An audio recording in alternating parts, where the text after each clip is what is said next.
ពួកយើងទទួលទៅបងប្រកាសជាមានរឿងបន្ទាន់ហើយបងប្រុសមានរឿងហើយឈៀវមែនបាត់ខ្លួនហើយបងនិយាយ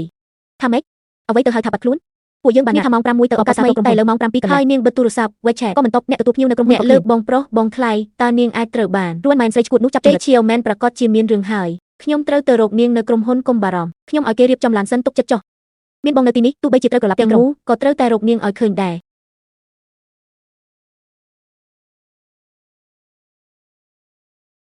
បងប្អូនទាំងឡាយបិទទូរស័ព្ទមានអីសំខាន់ដរាបណាពួកយើងនៅមានដង្ហើមគឺត្រូវតែដណ្ដើមយកគម្រោងដ៏ធំមួយនេះដណ្ដើមយ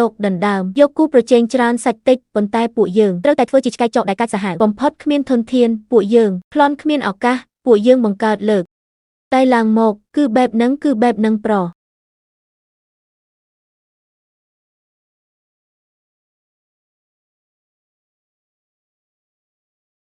អូនសម្លាញ់អូនធ្វើឲ្យបងភ័យចង់ស្លាប់ហើយបងស្រីបងមកហើយហេនាងក្មេងកំហូចលើកមុនបាត់ខ្លួននៅខាងក្រោយបងចង់តែវាឯងឲ្យស្លាប់ទេសុំទោសផងថ្ងៃនេះមានប្រជុំធំក៏ឲ្យយកទូរស័ព្ទទៅទុកក្នុងឃ្លាំងអស់ហើយមួយផ្លេតក៏ភ្លេចមើលម៉ោងពួកបងមកគ្នាមួយគ្រួសារមករកខ្ញុំស្មានថាបងត្រូវគេចាប់ជំរិតតើពេលវេលាយូរបន្តិចអូនៅជុំគ្នាតាមមើលពិតជាឈុតឆាកជួបជុំដ៏រំភើបចិត្តមែនរួនមែនយប់ហើយមកឈួតអីនៅទីនេះស្លៀករោបរហែកមកធ្វើខ្មោចអីខ្ញុំគ្រាន់តែចង់មកមើលពួកឯងត្រតដមុនស្លាប់ប៉ុណ្ណោះថ្ងៃស្អែកម៉ោង12ថ្ងៃត្រង់រឿងផ្លេចកម្រិតរបស់ខ្ញុំរឿងឆែននឹងចាក់ផ្សាយគ្រប់ platform ហើយប្រភេទរឿងដូចគ្នាឯងពិតជាមិនទុកផ្លូវឲ្យពួកយើងតើសោះខ្ញុំគឺចង់ដណ្ដើមយកការចាប់អារម្មណ៍នឹង traffic ទាំងអស់របស់ឯងមួយអាទិត្យទៀតរឿងរបស់ពួកឯងចាក់ផ្សាយវានឹងក្លាយជារឿងកំ pl ែងបងស្រីត្រៀមខ្លួនលើកជង្គង់ចុះនៅចំពោះមុខខ្ញុំឬនៅចាញ់ឈ្នះមិនទាន់ដឹងនៅឡើយទេចាំមើលទាំងអស់គ្នាមើលទៅពួក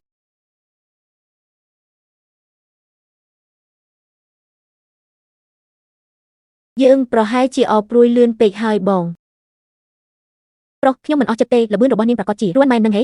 ភ្នែកសម្លឹងត្រង់មុខរឹងស្ទោកគ្មានអ្នកណាមើលទេសម្ដែងឆ្កងរហូតដល់ខ្ញុំចង់យកជើងមកទុកមុខប៉ុណ្ណឹងហើយនៅជាប់លេខ3សំហេតុផលដែរគេឬមួយពួកយើងជាលុយថែមទៀតដើម្បីពង្រីកជីវិតរួនម៉ែននិយាយត្រូវពួកយើងប្រកាសជាធ្វើបានអីយ៉ាពិតជាដូចមែនល្បឿនដែលខ្ញុំចង់បានគឺល្អណាស់ឥឡូវនេះសំបីតែឆ្កែឆ្មានិយាយប៉ុន្មានដងហើយមនុស្សនឹងឆ្កែហាមចូលឯងបិទមាត់ទៅកុំនិយាយរឿងមិនបានការ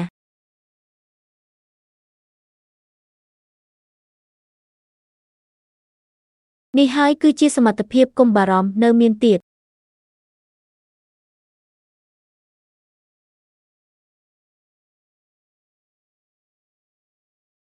មេឃើញទេគ្រប់គ្នាជឿហើយមនុស្សដូចគ្នាមិនក៏ខុសគ្នាឆ្ងាយម្លេះម្នាក់ឡើងខ្ពស់តដែតខ្លាចជាកម្ពុជាតារាម្នាក់ទៀតប្រហែលជាសំបីតែលុយសងក៏គ្មានផងការភ្នាល់នៅសល់មួយខែទៀតឯងអបអរលើនេះមិនលឿនពេកទេហេមិនលឿនទេមួយបន្តិចក៏មិនលឿនដែរខ្ញុំទ្រាំមិនបានចង់ឃើញឯងលុតជង្គង់នៅរួនឆេដល់ពេលនោះខ្ញុំនឹងហៅអ្នកសារព័ត៌មានពេញទីក្រុងឲ្យពួកគេមកមើលថាគុណបំណាច់ពិតប្រាកដនេះคล้ายជាសម្រាមយំថាមិនស័ក្តិសមយ៉ាងម៉េចបងប្រុសរួនថែវក៏ជាប្អូនស្រីរបស់បងដែរនិយាយបែបនេះមិនល្អទេដឹងលោកប្រធានស៊ូលោកប្រធានរួនសមាគមរបស់យើងបានលោកបានចប់ចំណាត់ថ្នាក់លេខ1ហើយអ្វីលោកចប់ចំណាត់ថ្នាក់លេខ1លោកចប់ចំណាត់ថ្នាក់លេខ1លោកប្រធានស៊ូហើយរឿងឆែនឆេង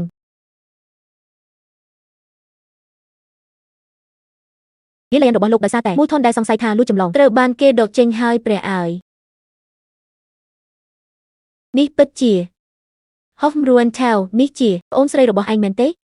ឯងថាត្រកូលរួនដូចគ្នាគម្លាតរវាងមនុស្សនិងមនុស្សមិនក៏ធំជាងគម្លាតរវាងមនុស្សនិងឆ្កែទៅទៀតអ្នកខ្លះអាចពឹងលើសមត្ថភាពខ្លួនឯងឯអ្នកខ្លះទៀតចេះតែលួចចម្លងត្រូវសងប្រាក់មែនទេឬមួយក៏ត្រូវជាប់គុកមនុស្សពេញវ័យមិនដែរឬផ្លូវដល់ទេគឺយកទាំងអស់រៀបចំឲ្យកញ្ញារួនទៅអានខីឯងនិយាយផ្ដេសផ្ដាស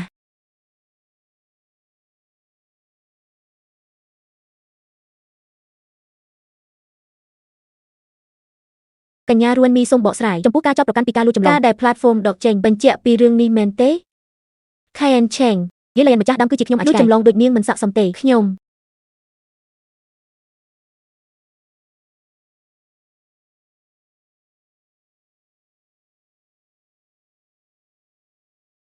ទទួលស្គាល់ថារឿងខ្លីនេះពិតជាបានយកខ្លឹមសារដើមមួយផ្នែកមកប្រើមែនបើមានកន្លែងណាដែរខ្ញុំសូមទោសដល់អ្នកគាំទ្រម្ចាស់ដើមយកមកប្រើ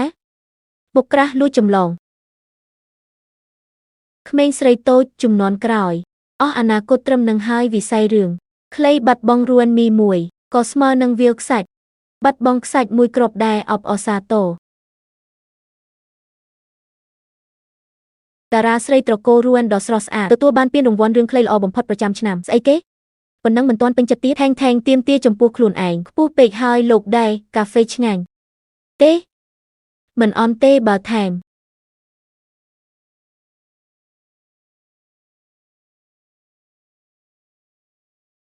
ស្កោះបន្តិចកាន់តែល្អថេហ្គេលមៀវ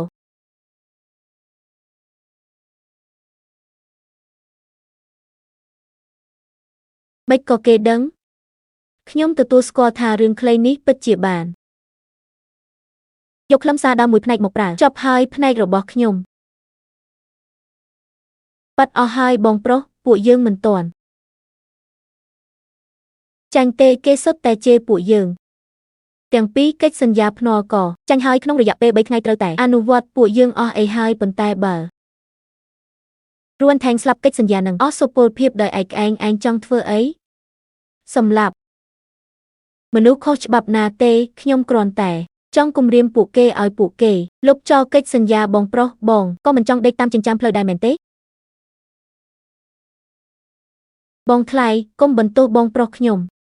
ធ្វើពុតជាត្រូវថ្នាំសម្លាប់រឿងនឹងខ្ញុំជាអ្នកចេញគំនិតរកតែរឿងលើកនេះថ្នាំសម្លាប់ចុះលើក្រោយមានគម្រោងធ្វើអីទៀតចាប់ជំរិតហែកសម្បត្តិពួកវាដឹងដោយរបៀបណាតោះទៅប្រពន្ធសម្លាញ់កុំចេះរឿងគេថយចេញបងមើលចុះសម្ដែងអន់របស់បងនាំទុកដល់ខ្ញុំបាត់បង់ឱកាសប្រពន្ធខ្ញុំសម្លឹងមុខខ្ញុំឡើងធ្លែបងផែនការស្រីស្អាតជួយបុរសនៅតែបន្តចង់ឲ្យតឹងបន្តិចកុំឲ្យបែកការត្រូវមើលម៉ោងឲ្យច្បាស់ចាំបន្តិចឲ្យចោលចាប់ជំរិតខ្លាំងខ្លាយពីអ្នកសហការគ្នាឲ្យស្រីស្អាតជួយបុរសយឺតបន្តិចបងខ្ញុំផ្ញើសារទៅប្រុសស្អាតនោះកុំបារម្ភជឿខ្ញុំច្បាស់ជាគ្មានបញ្ហាខ្ញុំគ្រាន់តែខ្លាច